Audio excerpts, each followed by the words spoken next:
কিনারে বৈশা বৈশা ভিক্ষা করে। একজনের দুইটা চোখ নাই, আর একজনের দুইটা পাও নাই, মানে ঠ্যাং নাই, আর একজনের টাকা পয়সা নাই, এমনিতেই গরিব। তিনজনেই ভিক্ষুক।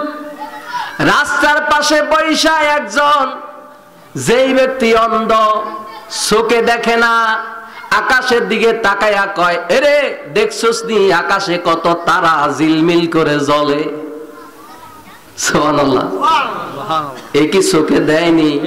কিন্তু কয়, কিরে বন্ধুরা তাকায়া দেখ রে, আকাশে ঝিলমিল করে তারা জ্বলে। যেটা ল্যাংড়া ঠ্যাং নাই এটা কয়, কিরে ব্যাকল কি কস, তোর দেখি চোখ নাই, তুই তারা দেখস কেমনে? দিমু লাথি। যে কইছে লাথি দিব তার ঠ্যাং আসেনি? নাই। ঠ্যাং না থাকলে লাথি দিব কি দিয়া?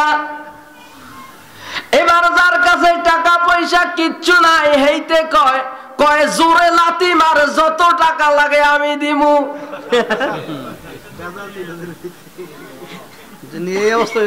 এই অবস্থা হয়ে গেছে রে বাবা।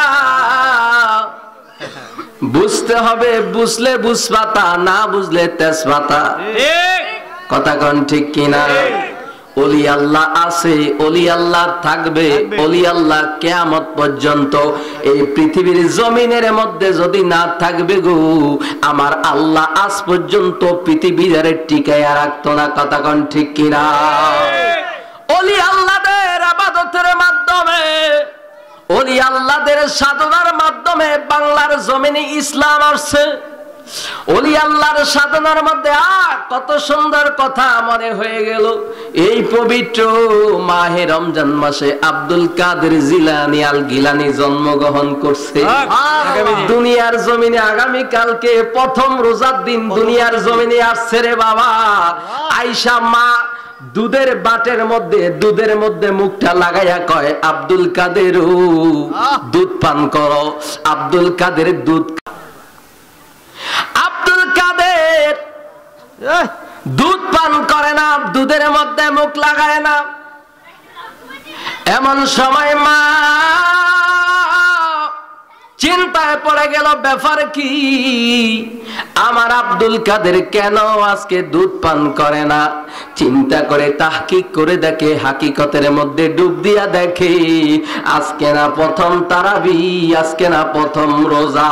এই প্রথম রোজা থাকার কারণে আমার আব্দুল কাদের দিনের বেলা দুধ পান করে না। আমি মা দেখব ইফতারের সময় আমার আব্দুল কাদের দুধ পান করে কিনা।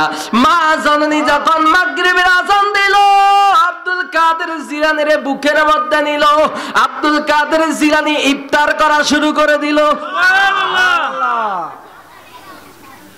ওরে ওলিদের ওলি যিনি গাউসুল আজম জিলানী, বাগদাদে জন্ম কুতুবে রাব্বানী। বলেন বাগদাদে জন্ম কুতুবে রাব্বানী।